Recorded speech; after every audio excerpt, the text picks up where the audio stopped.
March 17, 1943. Berlin, 7678 Tirpitzufer. The thick manila folder struck the polished mahogany desk with the crack of a gunshot. The impact was so violent that dark coffee sloshed from the fine porcelain cup of Admiral Wilhelm Canaris, chief of the Abwehr, Germany's military intelligence. The spreading brown stain seeped into documents that, if found by the Gestapo, would have meant a swift trip to the gallows for treason. The two words in the report's summary screamed up at him: "Impossible." Through the tall, imposing windows of the Abwehr headquarters, Canaris's gaze fell upon the dark, sluggish waters of the Landwehr Canal.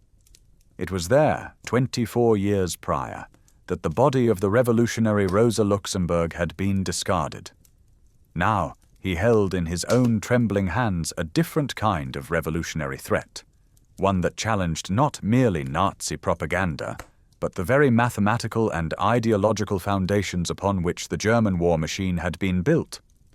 According to a mosaic of intercepted signals, coded messages, and sworn affidavits from trusted agents still operating in the neutral capitals of the world, primarily Mexico City, the Ford Motor Company's colossal plant at Willow Run in Michigan was achieving the unthinkable, producing one complete B-24 Liberator heavy bomber every single hour.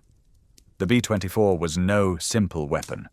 It was a masterpiece of complex engineering, 18 tons of aluminum and steel, comprising 1.5 million individual parts, fastened by 450,000 rivets, and assembled from 30,000 separate components. The intelligence suggested this leviathan of the skies was rolling off an assembly line with a rhythm faster than Germany could produce a simple, utilitarian Kübelwagen military vehicle. Major Friedrich Wilhelm Heinz, standing rigidly at attention before the desk, had personally verified the sources, cross-referencing them against 3 separate intelligence streams. The numbers refused to change. What neither the admiral nor the major could have known was that this moment in the quiet office was the genesis of the most devastating intelligence failure in modern warfare. It was not a failure of espionage, but of comprehension, belief, and communication. It represented a systemic, willful blindness within the highest echelons of the Nazi regime, an inability to process the terrifying reality of American industrial might. This failure would lead to a fatal miscalculation of mathematical inevitability, sealing the fate of the Third Reich long before the first Allied soldier crossed the Rhine. The roots of this catastrophic blindness stretched back 2 years. In 1941, Luftwaffe General Karl Köhler had presented Reichsmarschall Hermann Goering with meticulously prepared reports from the military attaché in Washington, General Friedrich von Bötticher. These reports stated unequivocally that American aircraft production was rapidly approaching 2,000 planes per month. Goering's response had been not concern, but derisive laughter. He declared to anyone who would listen that the Americans were only capable of building refrigerators and razor blades, not instruments of war. "The Americans are bluffing," Goering had confidently told Hitler at the Wolf's Lair just 4 days after Pearl Harbor. "Their chaotic democracy makes them weak. Their mongrelized population makes them inefficient. Their Jewish influence makes them corrupt. They cannot possibly produce what they claim." By the early spring of 1943, however, the Abwehr's networks across North and South America were humming with reports that defied every assumption of Nazi racial theory and economic dogma.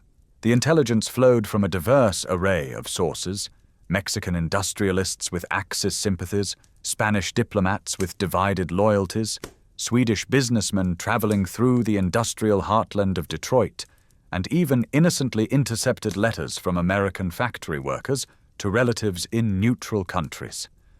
They all whispered the same unbelievable truth. The Willow Run plant alone was now producing more heavy bombers than the entire combined output of Germany's aircraft factories.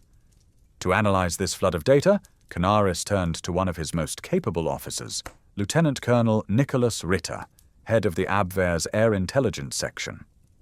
Ritter was a former Lufthansa pilot who had lived in America for a decade before the war. He understood the American character and its industrial potential better than any other officer in the Reich. His apartment in Manhattan during the Roaring Twenties had overlooked the frantic construction of the Chrysler Building. He had watched with his own eyes as the Americans erected the world's tallest skyscraper in less than 2 years. This experience gave his assessment a chilling credibility. Herr Admiral, Ritter reported to Canaris after 3 weeks of intense analysis, if these production figures are correct, and all my experience tells me they are, then Germany has already lost this war. The outcome is no longer a question of strategy or bravery, but a simple, cold equation of mathematics and time. The intelligence itself was gathered through labyrinthine and perilous routes.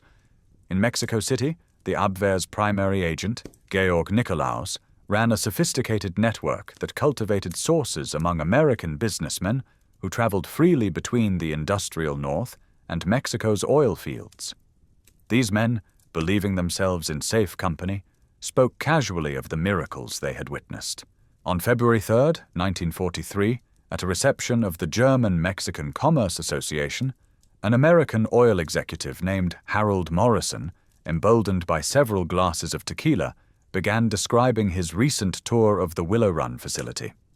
Unbeknownst to him, his every word was being mentally recorded by Wolfgang Blau, a German agent operating under the guise of an Argentine leather merchant. "Gentlemen," Morrison had declared, "what I saw defies all description. The assembly line is over a mile in length. The building itself is so vast that moisture from the workers' breath and the machinery actually forms clouds near the ceiling, and it sometimes rains inside the factory. They have 42,000 workers, including thousands of women, Negro women, building the most complex machine ever conceived by man." Morrison had even pulled out a pencil and sketched the bomber's design on a napkin, detailing its 2 bomb bays, each capable of carrying 4,000 pounds of ordnance, and its 4 powerful engines. Blau, playing his part, had feigned casual skepticism, suggesting such complexity must lead to constant breakdowns. Morrison had laughed dismissively. "That's what Consolidated Aircraft thought. They mocked Ford, said you can't build planes like cars. But Ford's engineers broke the bomber down into 60,000 separate, simple operations. A woman who was making breakfast for her children last year is now an expert at installing hydraulic lines. They train them in days, not months." Perhaps the most damningly detailed intelligence came through the covert channels of Francisco Franco's Spain. Colonel José Ungría, the Spanish military attaché in Washington, maintained cordial relations with American industrialists while secretly funneling intelligence to Berlin in exchange for crucial tungsten shipments for Spain's own industry. At a reception at the Argentine embassy in March 1943, Ungría met Charles Sorensen, Ford's legendary production chief and the master architect of Willow Run. Sorensen, believing he was speaking to a representative of a neutral nation with future purchasing potential, spoke with unguarded pride about his achievement. "Colonel," Sorensen had said, "when I first visited Consolidated's plant in San Diego in 1940, they were building B-24s outdoors, like artisans crafting individual sculptures, each one slightly different from the last, taking 180,000 man-hours per aircraft. I knew immediately we could do better. I spent one night in my hotel room sketching the entire production flow.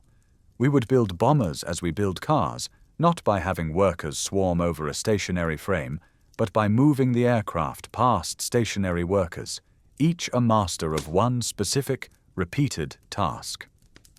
When Ungría pressed him on the challenges of managing such a vast workforce, Sorensen's reply would have shattered Nazi ideology. "We built an apprentice school that trains 8,000 workers weekly. Women make up 40% of our workforce. They are actually superior for detailed work. Smaller hands for tight spaces, more patience for repetitive tasks. We have Negro workers operating sophisticated machinery. Democracy in a time of war means utilizing every available human resource without prejudice. This consistent narrative was echoed through Swedish, Argentine, and even intercepted Japanese communications.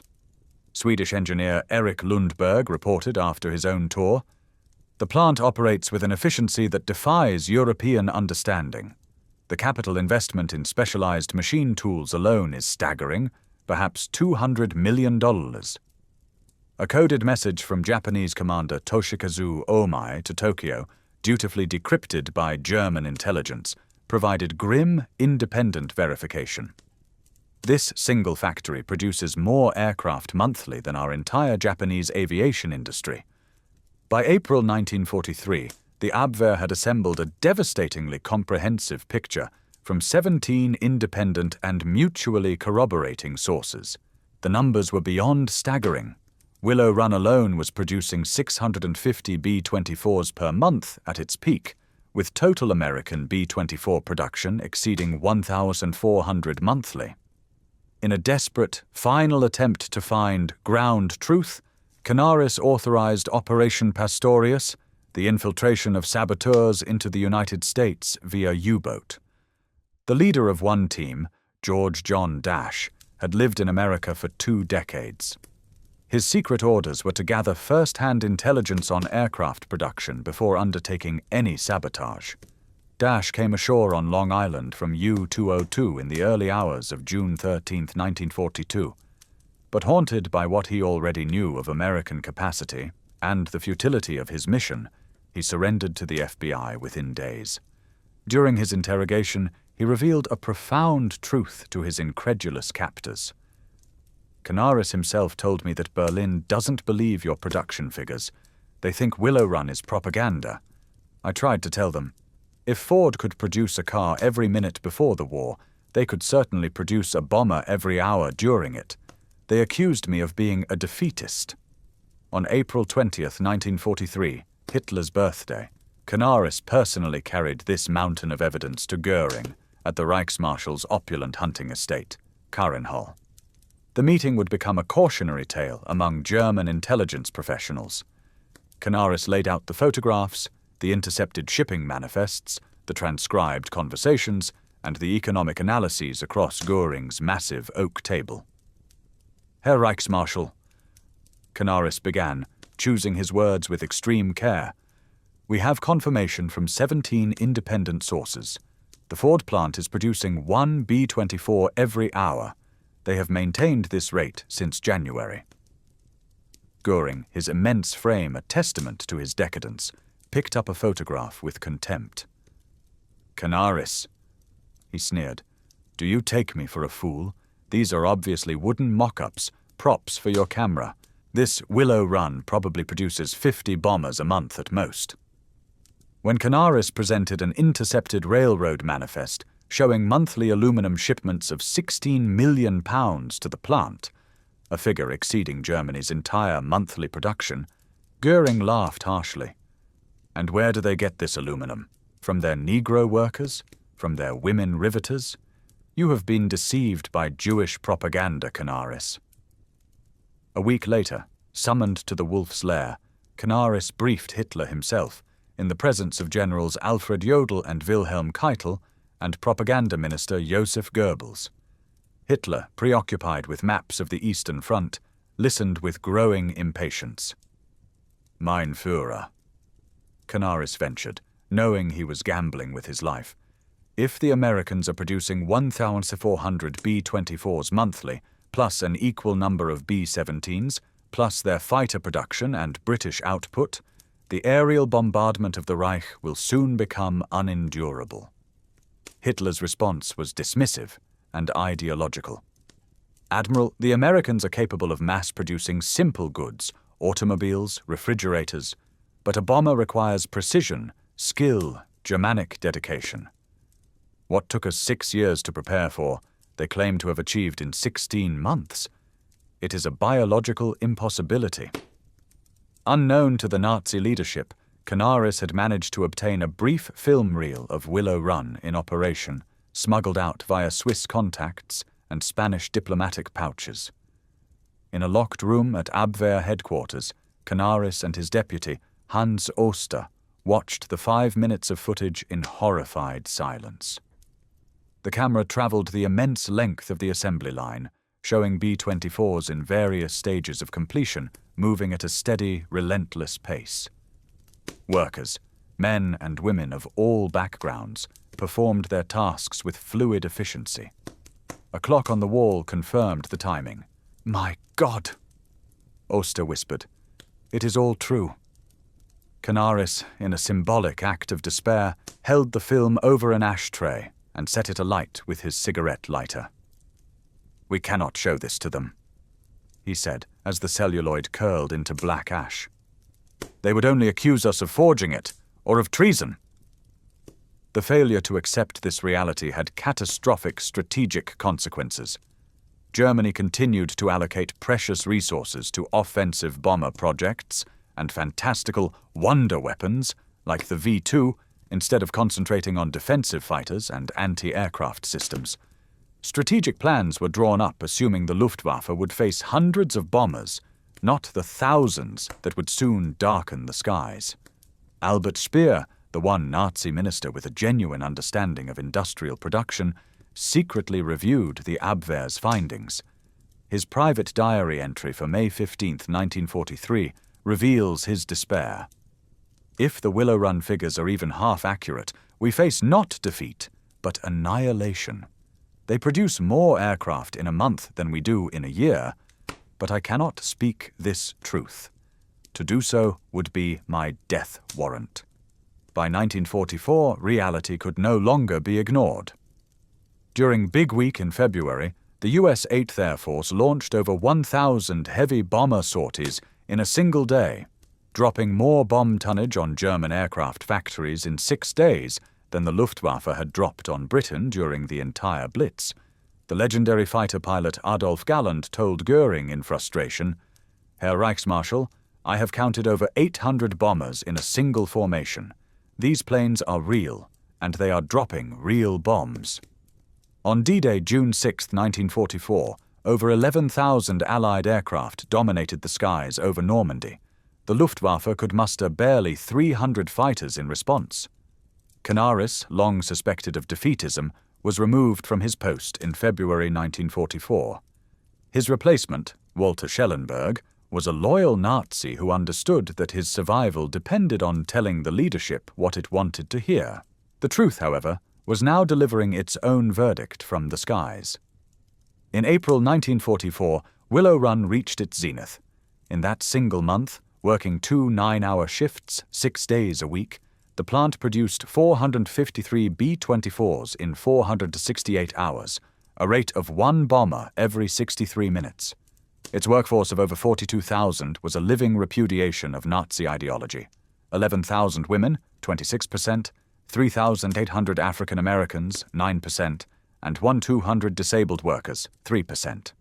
The so-called inferior races and the weaker sex were outproducing the German master race by orders of magnitude. After the war, the full scale of the failure was laid bare. Walter Schellenberg testified at Nuremberg, "We knew the truth about American production by early 1943. Every professional intelligence officer understood the numbers were accurate. But to report this truth was to risk execution for defeatism." The United States Strategic Bombing Survey confirmed the incredible output. Willow Run produced 8,685 B-24s between 1942 and 1945. In total, the United States manufactured 33,617 aircraft from 1940 to 1945, dwarfing Germany's output of 94,700, while simultaneously fighting a 2-ocean war. In a poignant postscript, at the 1985 dedication of the Yankee Air Museum at Willow Run, Rose Wilman Monroe, the real-life Rosie the Riveter, met the former Luftwaffe ace Hans Ulrich Rudel. Rudel, still grappling with the past, asked her, "How did you build so many, so fast?" Monroe's reply was simple and profound. "Honey, we just went to work every day and did our job. Nothing fancy, just punch in, build bombers, punch out. Democracy isn't complicated, it's just free people doing their best." Rudel responded with the lesson of a lifetime. We were told democracy made you weak, that your diversity made you inefficient. We were told lies, and those lies killed millions. The final tragic irony was discovered in the ruins of Berlin. A German intelligence report on Willow Run, dated April 20th, 1945, Hitler's last birthday. It stated simply, "Willow Run production confirmed. We reported this truth 2 years ago. We were not believed. Germany dies not from a lack of intelligence, but from a lack of wisdom to believe intelligence that contradicts what we wish to be true." The report was never delivered. The Reich had only days left to live, and the thousands of bombers that now ruled its skies, many built at Willow Run, were the final brutal argument that German intelligence had tried, and failed, to make 2 years earlier. The verdict of history is clear. The failure was not in gathering the truth, but in the catastrophic unwillingness to accept it. The relentless drone of American bombers became the soundtrack to the collapse of the Third Reich. They were not mere aircraft. They were the physical manifestation of the mathematical reality the Nazi leadership had refused to acknowledge. Each B-24 that passed over Germany was a flying testament to the power of the Willow Run assembly line, a direct refutation of the ideology that had condemned millions to death. The very skies which the Luftwaffe had once sought to master were now a crushing, ever-present weight. In the final claustrophobic months within the Führer bunker, the delusions persisted, even as concrete dust rained from the ceilings with each nearby impact. Hitler, surrounded by sycophants and maps of armies that no longer existed, would rant about secret divisions and miracle weapons that would turn the tide. The reports from Spies' armaments ministry, which now spoke of catastrophic shortages and the systematic destruction of the industrial base, were dismissed as the defeatist prattling of those who lacked faith. The leadership had constructed a hermetically sealed echo chamber, where the only intelligence that was welcomed was that which confirmed their predetermined narrative of eventual victory, or later, a Wagnerian twilight. Meanwhile, the Allied strategic bombing campaign, fueled by the unending output of Willow Run and other arsenals of democracy, evolved into a science of destruction. The firestorms in Hamburg, the devastation of Dresden, and the systematic dismantling of Germany's synthetic oil plants were not acts of random terror, but the precise, logical outcome of industrial superiority. The Americans had not just built more bombers, they had built a new form of warfare, one where logistics and production capacity were the ultimate weapons. German cities were not being defeated by soldiers, but by the collective effort of thousands of American factory workers, the Rosies, the African-American machinists, the retired auto workers, whose names would never be known to those huddling in the shelters below. The human cost of the intelligence failure was incalculable. Every day the war continued beyond the point of certain defeat. A point that many in the Abwehr had identified in early 1943 meant tens of thousands more deaths. German soldiers dying in futile counteroffensives on the Eastern Front, civilians perishing under the bombs, and millions more in the concentration camps whose horrors were only fully revealed in the war's final bloody days. The men who had tried to sound the alarm, like Canaris and Oster, paid with their lives, executed at Flossenburg concentration camp in April 1945 for their role in the July 20th plot, a plot born of the desperate understanding that the war was lost and that Hitler was leading Germany to ruin. When the Red Army finally fought its way into the heart of Berlin and American and British forces overran the Reich from the west, they discovered the hollow shell of the Nazi state. Amid the rubble, Allied intelligence officers sifted through the smouldering remains of ministries and headquarters. They found the carefully filed Abwehr reports on Willow Run, many with marginal notes from senior officials like Goering and Hitler himself, scrawled with words like Lüge, lie, and propaganda. The most poignant find was perhaps the final unsent report dated April 20th, 1945. It served as an epitaph not just for the Abwehr, but for the entire regime. We reported this truth 2 years ago. We were not believed. Let future generations learn. Reality does not bend to ideology. Mathematics does not yield to mythology. Truth ignored becomes tragedy. In the aftermath, the victors conducted a thorough autopsy on the German war machine. The United States Strategic Bombing Survey provided the cold, hard numbers that vindicated the slain German intelligence officers. The total industrial output of the Allied powers, led by the United States, had been so overwhelming that it rendered German resistance, however fanatical, ultimately futile. The question was no longer if Germany would be defeated, but when. The delay from 1943 to 1945 was the direct result of the Nazi leadership's ideological blindness. Historians and military strategists have studied this episode for decades, extracting timeless lessons on the nature of power, intelligence, and leadership. The Willow Run failure is now a classic case study in several disciplines. Intelligence analysis. It demonstrates that the most critical part of the intelligence cycle is not collection, but acceptance. A perfect stream of accurate data is worthless if the end user filters it through a lens of ideology, pride, or prejudice.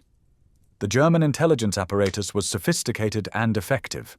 Its political masters were not. The dangers of ideological dogma. The Nazi worldview was built on a hierarchy of races and a belief in inherent German superiority.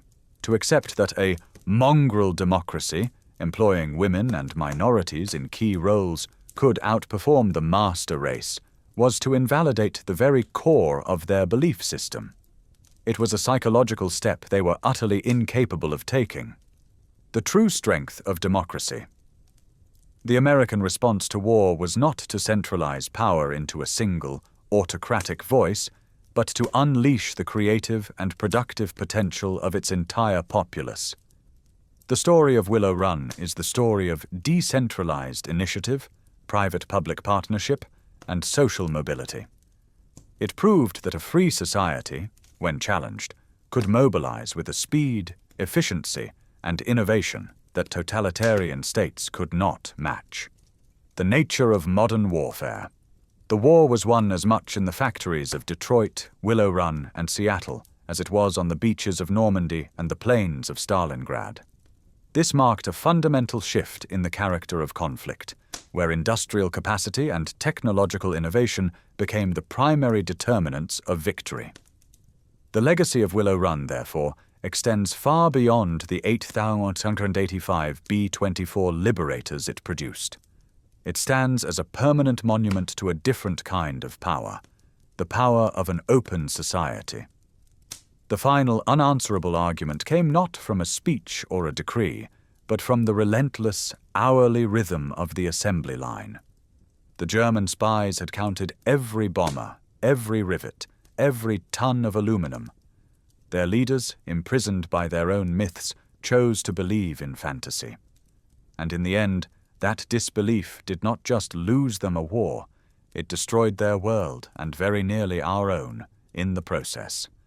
The warning echoes through history. Those who will not face inconvenient truths will ultimately be shattered by them.